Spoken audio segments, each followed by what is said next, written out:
Shalom semua, perkenalkan nama saya Renaldo.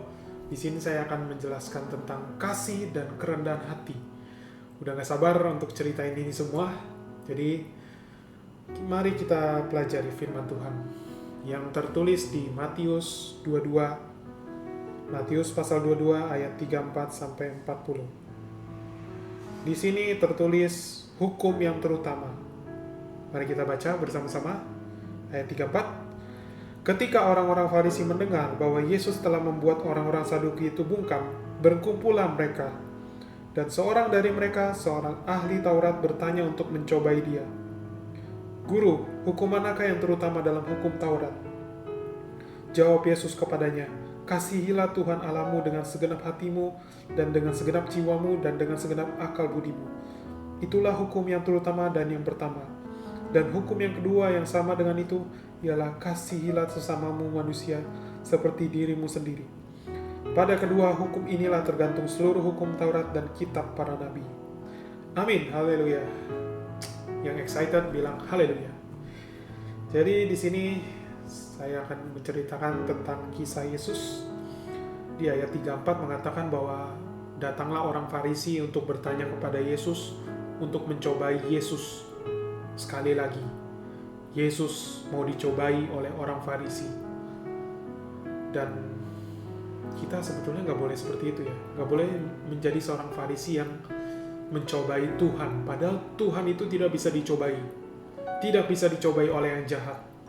Jadi Tuhan memang sumber dari segala sumber. Tapi kita gak boleh mencobai Tuhan. Harusnya kalau kita mau bertanya kepada Yesus saat itu, kalau kita di posisi di dekat Tuhan Yesus, kita bertanya dengan rendah hati. Jadi penting sekali untuk kita rendah hati. Dalam mengikuti Tuhan juga kita harus rendah hati.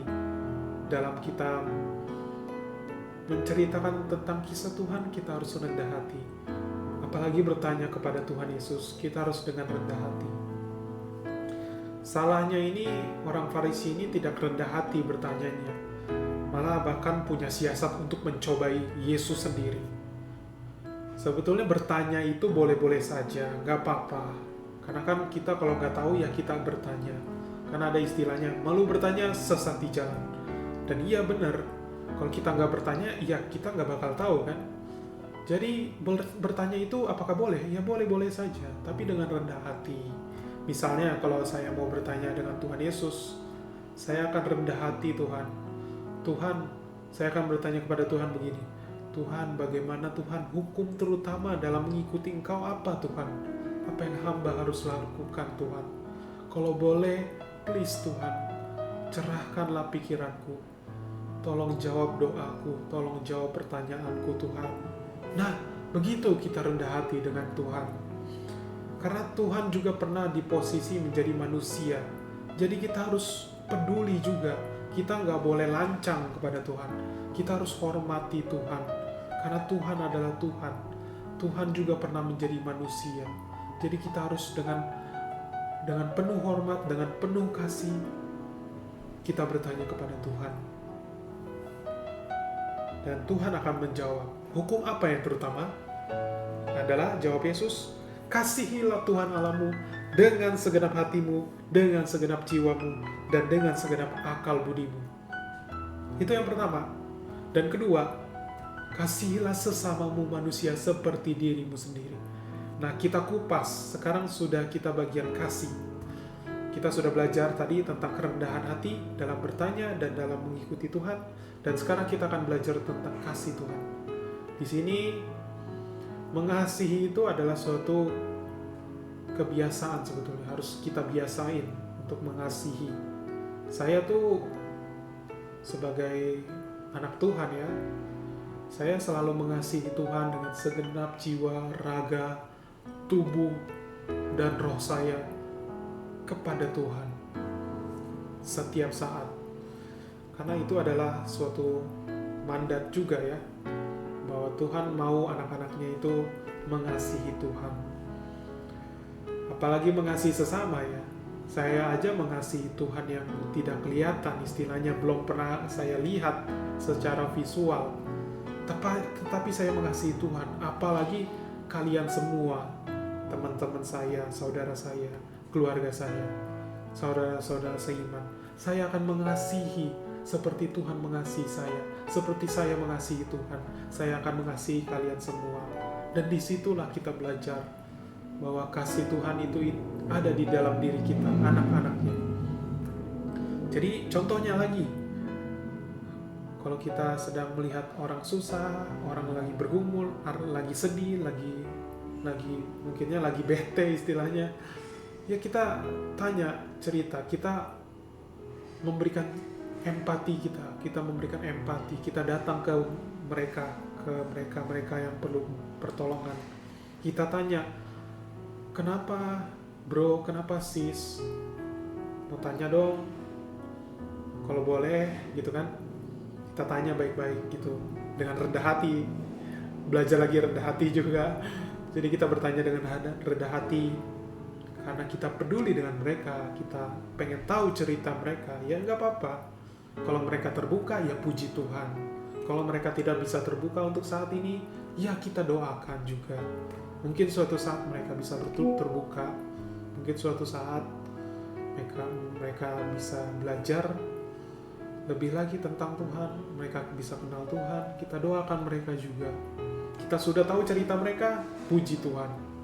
Kita doanya lebih tetap sasaran. Gimana jelasinnya? Tepat sasaran. Nah itu, tepat sasaran. Jadi kita berdoa dengan Tuhan, dengan mereka, kita doain Tuhan tolong mereka, Tuhan bantu mereka. Itu adalah suatu bentuk kasih Tuhan juga. Kita peduli dengan mereka, jiwa-jiwa seperti mereka yang butuh pertolongan, yang tersesat, kita kasihi mereka. Kita minta pertolongan dari Tuhan. Siapa tahu suatu saat nanti mereka datang kepada kita lagi dan berterima kasih bahwa dari doa kita mereka bisa kenal Tuhan, bisa menjawab pergumulan mereka. Itu puji Tuhan kan, itu jadi kesaksian juga, bahkan dari kesaksian mereka bisa menjadi kesaksian kita juga.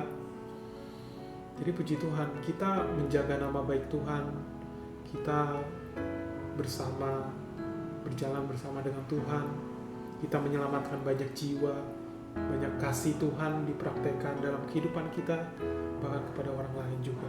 Haleluya, puji Tuhan. Dan yang terakhir adalah di ayat 40 tertulis, pada kedua hukum inilah tergantung seluruh hukum Taurat dan kitab para nabi. Jadi inilah kenapa Tuhan berkata bahwa dari segala firman Tuhan yang diceritakan bahwa kasih itu akan selalu ada sampai selama-lamanya. Kasih itu akan selalu ada. Jadi pentingnya adalah kasih Tuhan. Kasih Tuhan itu penting sekali untuk kita praktekkan.